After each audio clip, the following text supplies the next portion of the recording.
Yeah, I think we're all going to look ourselves in the mirror, and we all have work to be done that can be better.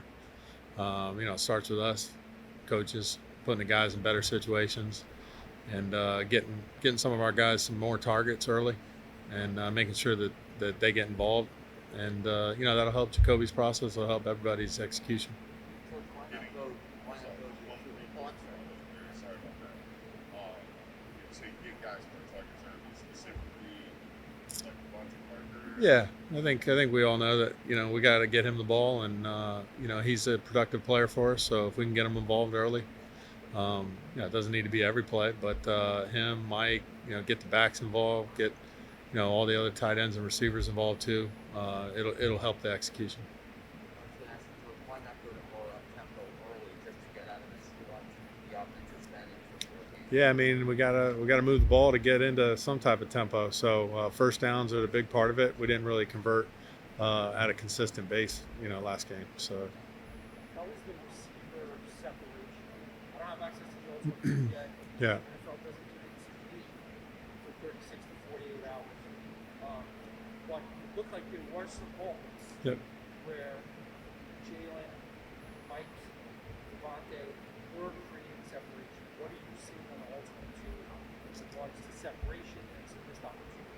Yeah, I think, like I said, we'd like to have some plays back, redo them over for sure.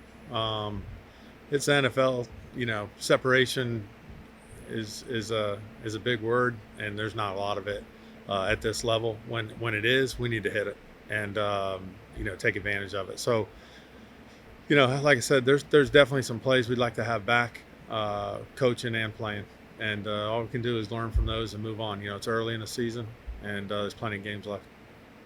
George, one thing that Jake Healy said during the broadcast is that the offensive play calling is simply not creative enough. Do you think it needs to be more creative? Do you need more gimmick plays? Do you think just because the defense is off balance? Well, in order to win, we got to score more points. So that's probably the main point of that comment that I take out of it. From the creative standpoint, that does it need to be more creative? Yeah, I mean we're gonna have to move the ball more efficiently and more consistently. So however way we can do it, run, pass, you know, play action, gadgets. I think it's all on the table. Going back to separation, man, Devontae, he historically doesn't create a lot of separation, but he's still been so successful. Is he kind of an exception to the rule as far as successful? Well, it's everybody's got a different trait as far as their ability on the perimeter receiving wise. Some are quicker and shorter and have speed, and others are longer and can out jump a player.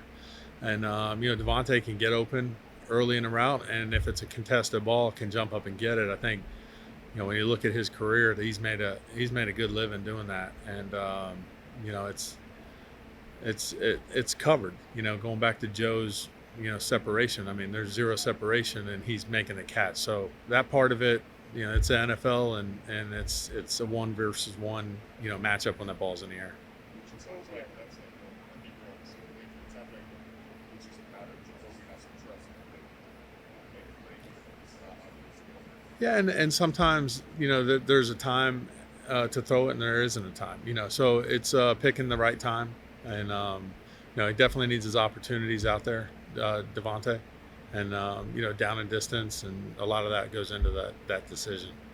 Jacoby has seen some more play action and some less of the drawn pass option. Obviously trying to play to his strengths.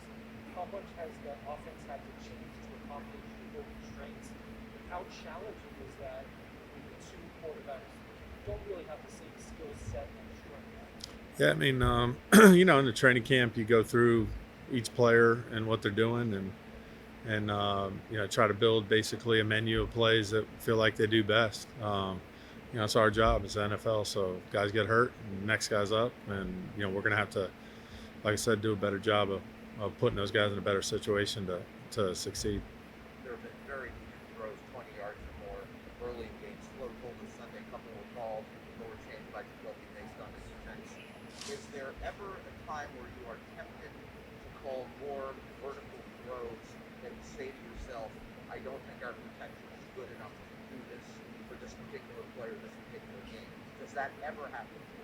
I mean, when you're taking shots downfield, a lot of them are married up with the run game, and unfortunately, we couldn't get the run game going, and so some of those that were, complementary, just we weren't able to get out, and at the point when we weren't able to run the football and it turned to a passing game, then we don't want to hold the ball for that long and drop back pass. So that was a little bit of a reason, if you will, as far as why there weren't maybe more after the first quarter or second quarter.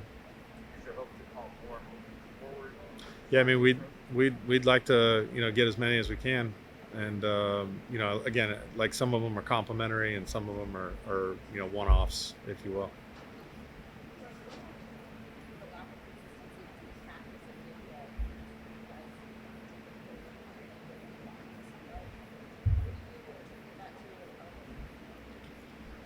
Yeah, I mean, we say around here practice execution is game reality. So if practice is kind of on and off as far as consistency, then usually it translates that way on Sunday.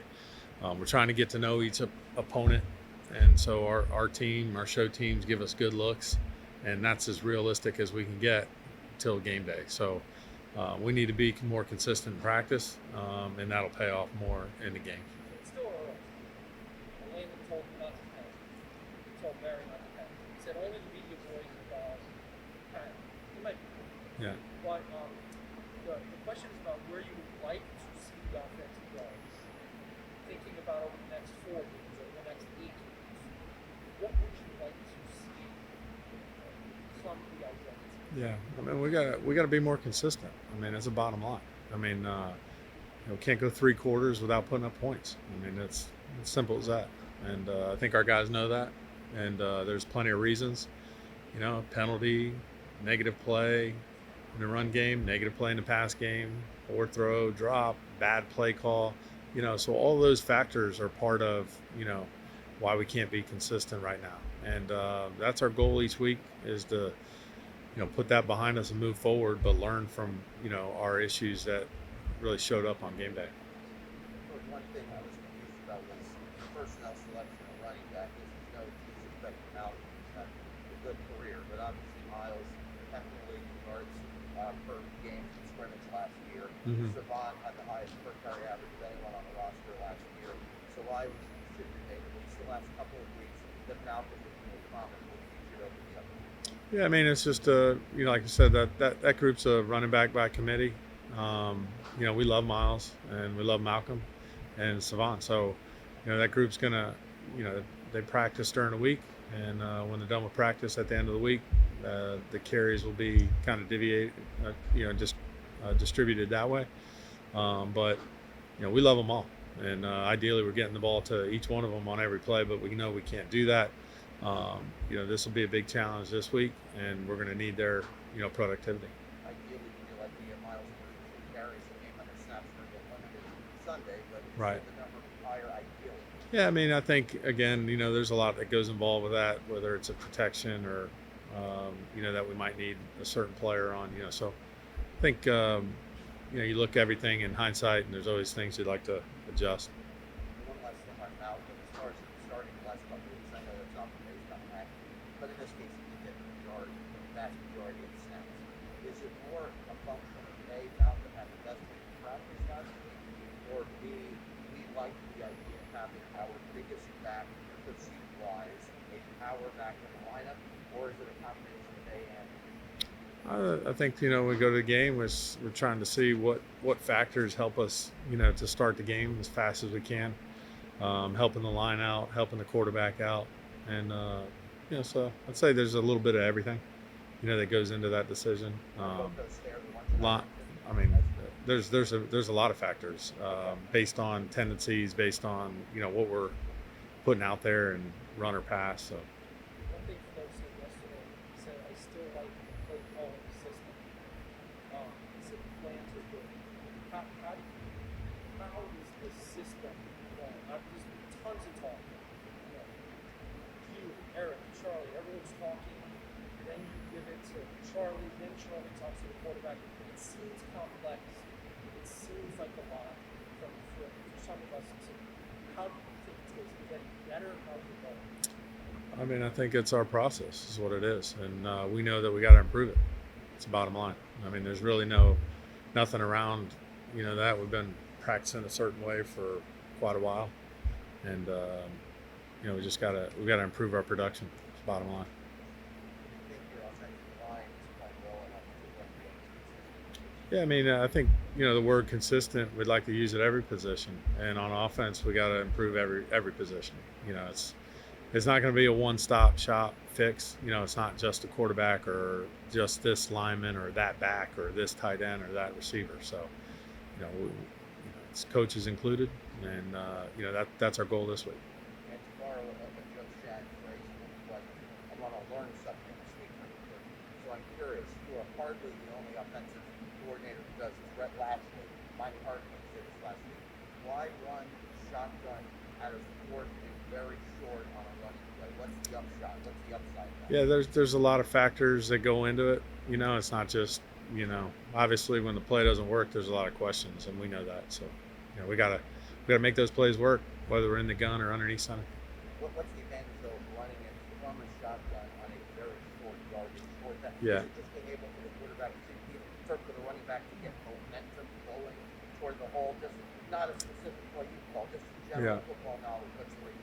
There's a lot of reasons. When he's offset, maybe he releases to the flat.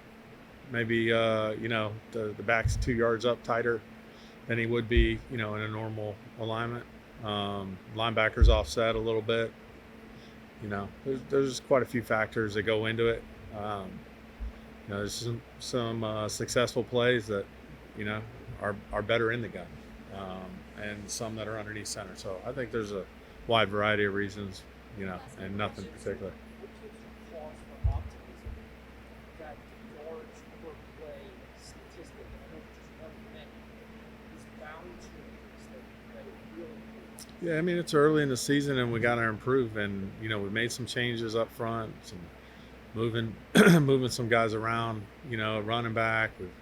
It's a new quarterback. There's a lot of variables that are going on that we need to just start playing more consistent. So, we don't look at it as a big scope right now. It's definitely something that we got to improve on. Last question.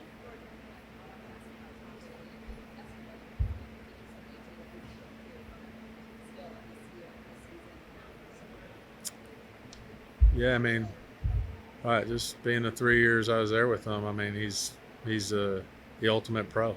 He works hard. He's great on and off the field for his teammates and everybody he works with. So I'm anxious to see him out there.